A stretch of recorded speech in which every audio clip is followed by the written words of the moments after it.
नमस्कार दोस्तों। आज से हम सीरीज स्टार्ट करने जा रहे हैं जो कि IATF 16949 2016 की रिक्वायरमेंट के ऊपर है। इस सीरीज में हम IATF की सारी रिक्वायरमेंट को शेयर करेंगे, उसके बारे में डिस्कस करेंगे, उसकी नॉलेज को, कॉन्सेप्ट्स को क्लियर करेंगे और अपनी नॉलेज को फिर दोबारा से शार्पन करेंगे। IATF 16949 जो स्टैंडर्ड बनाया गया है ये ओनली फॉर ऑटोमोटिव सेक्टर के लिए है। अगर कोई भी OEM या कोई भी नई व्हीकल जो रोड पे चलना अलाउड है, हमारी ट्रांसपोर्टेशन में या तो पैसेंजर या गुड्स को जरूरत होती है एक दूसरे से जगह से दूसरी जगह पे जाने के लिए, उसे हम कहते हैं on road vehicle. So on road vehicle के अंदर अगर कोई भी कंपोनेंट या कोई भी पार्ट अगर लगता है, सो वो जो मैन्युफैक्चरिंग कर रहा है उस पार्ट को, रिक्वायरमेंट ये है कि वो एटलीस्ट IATF 16949 2016 सर्टिफाइड कंपनी हो, स्पेशली टायर 1।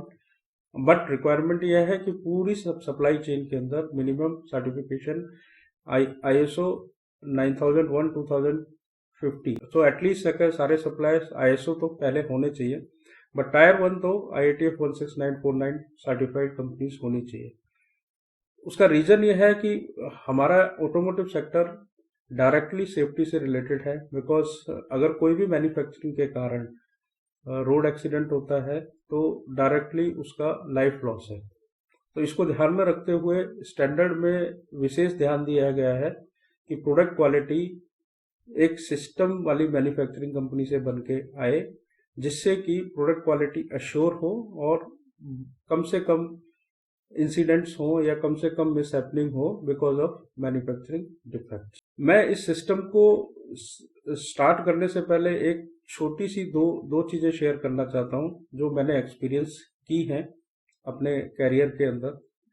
सिस्टम में हम लोग सब काम करते हैं, हम लोग सब सिस्टम की बात करते हैं और शायद ही कोई ऐसी ऑर्गेनाइजेशन हो जिसमें सिस्टम ना हो, लेकिन क्या वो सिस्टम हमारा इंटरनेशनल सिस्टम के से कितना दूर है और क्या उसकी रिक्वायरमेंट्स को मीट कर रहा है कि नहीं कर रहा है। सो हमें अपनी सिस्टम को इम्प्रूव करना है सो दैट कि जिन्होंने पूरे ग्लोबली जिन्होंने सिस्टम को डिफाइन किया है, जिन्होंने प्रैक्टिस की है और उन्होंने उन रिजल्ट्स को अचीव किया है, तभी ये ड्राइव किया गया है।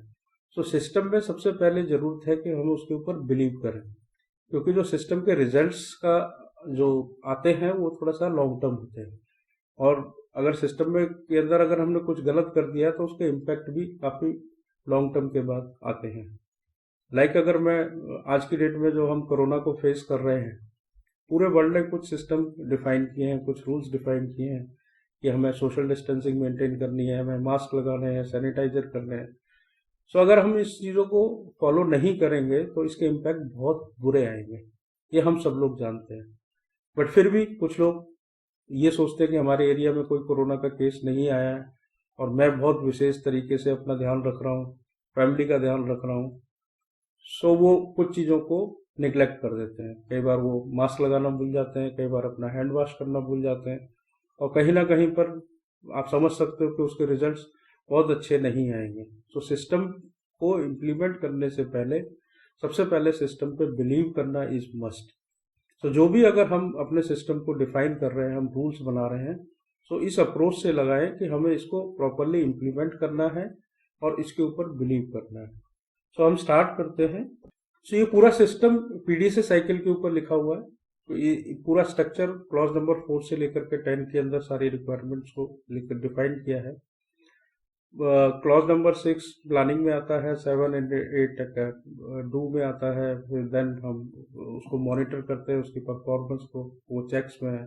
और अगर उसके अंदर कुछ रिजल्ट्स नेगेटिव आ रहे हैं या टारगेट्स को मीट नहीं कर रहे हैं तो हम उसमें से उसको आइडेंटिफाई करते हैं कि उसके रूट कॉज क्या है और उसको इम्प्रूव करते हैं और ब्रेनस्टॉर्मिंग के थ्रू या सजेशंस के थ्रू फिर हम अपने प्रोसेस को दोबारा से अपने रूल्स को चेंज करते हैं और इस तरीके से ये पूरा साइकिल PDCA साइकिल चलता रहता है। क्लॉज नंबर 4 जो है वो पूरे कॉन्टेक्स्ट को, मतलब पूरी ऑर्गेनाइजेशन किस कॉन्टेक्स्ट में आ रही है, ऑर्गेनाइजेशन के रिस्क एंड अपॉर्चुनिटीज क्या है, उसको आइडेंटिफाई करके पूरा स्ट्रक्चर को डिफाइन करता है। क्लॉज नंबर 4.1 से स्टार्ट करते हैं। Understanding the organization and its context. So context का मतलब यह है कि ऑर्गेनाइजेशन से कौन कौन लोग इन्फ्लुएंस है या ऑर्गेनाइजेशन के कारण किस किस को इम्पैक्ट पड़ सकता है। सो ऑर्गेनाइजेशन दो जगह पे काम करती है। एक्सटर्नल लोग हैं जो उसे वो इन्फ्लुएंस करते हैं, लाइक बाहर का एटमॉस्फेयर है, लीगल और स्टैट्यूटरी रिक्वायरमेंट्स हैं या स्टेक होल्डर्स हैं। सो हम उसे एक्सटर्नल कॉन्टेक्ट कह सकते हैं। और एक्सटर्नल इंटरेस्टेड पार्टीज और कुछ इंटरनल इंटरेस्टेड पार्टी हैं जो डायरेक्ट प्रोडक्ट क्वालिटी के लिए रिस्पॉन्सिबल है, जो कंपनी में काम करते हैं। सो अगर हमें कॉन्टेक्स्ट को समझना है तो सबसे पहले हमें समझना पड़ेगा कि हमारे इंटरनल और एक्सटर्नल इश्यूज क्या हैं। सो इंटरनल और एक्सटर्नल इश्यूज को जब हम डिस्कस कर रहे हैं, मीन्स जो इंटरनल इंटरेस्टेड पार्टी है और एक्सटर्नल इंटरेस्टेड पार्टीज हैं, उनके क्या इश्यूज हैं, तो वो रिलेवेंट होने चाहिए उस ऑर्गेनाइजेशन से रिलेटेड।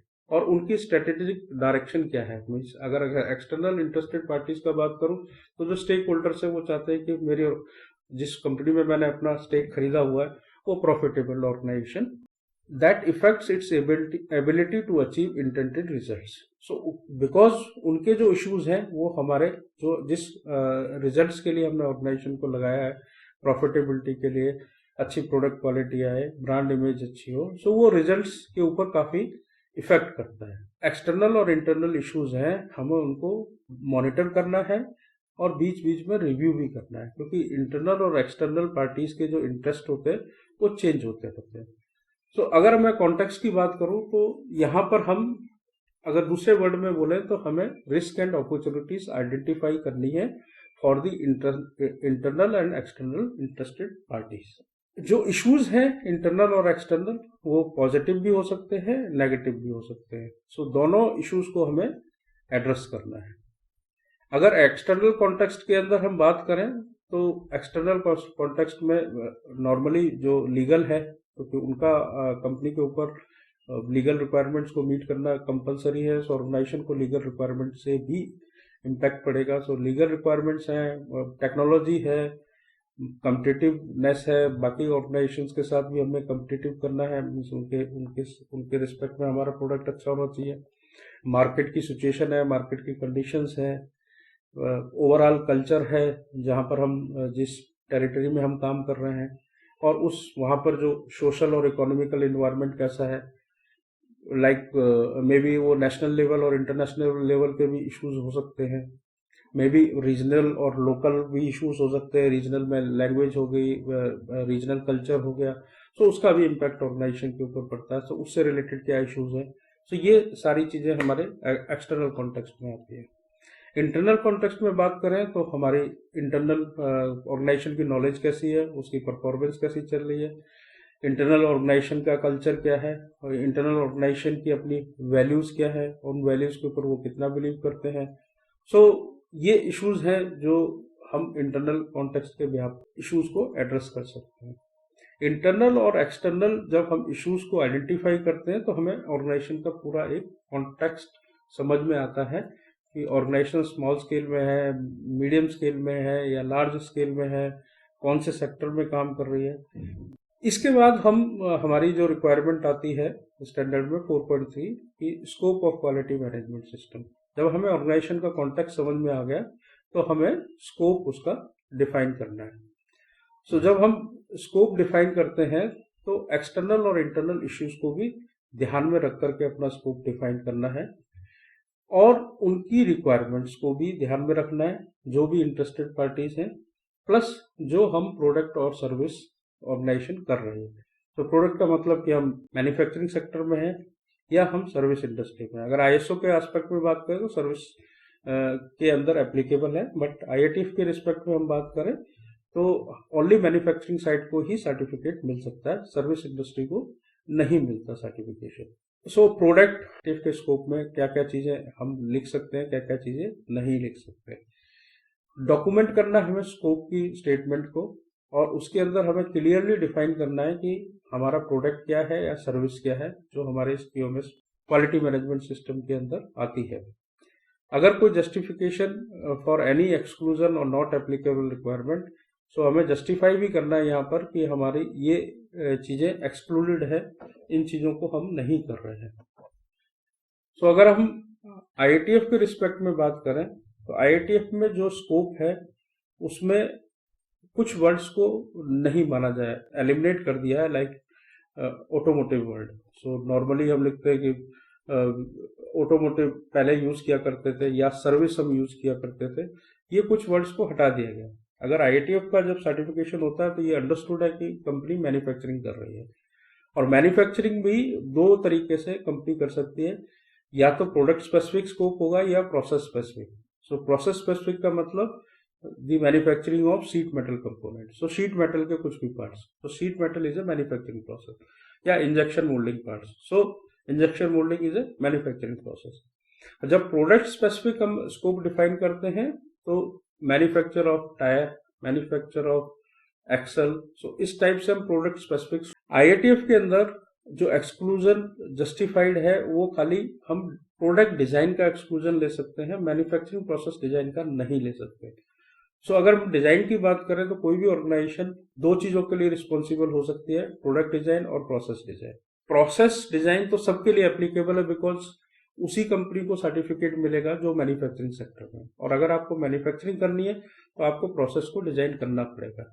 तो प्रोसेस डिजाइन में लाइक हमारा प्रोसेस फ्लो डायग्राम क्या है, हमारा प्रोसेस कैसे चल रहा है, पहले हम मशीनिंग करेंगे, फिर हीट ट्रीटमेंट करेंगे, जो भी प्रोसेस है आपका, तो उस प्रोसेस को हमें डिजाइन करना है, और उस प्रोसेस में किस टाइप की टेक्नोलॉजी लेनी है, CNC पे करना है या लेथ पे करना है। So very important, manufacturing process को डिजाइन तो सबको ही करना है, क्योंकि मैन्युफैक्चरिंग के लिए ही खाली सर्टिफिकेट अलाउड है। सो मैन्युफैक्चरिंग प्रोसेस डिजाइन को हम एक्सक्लूजन नहीं ले सकते।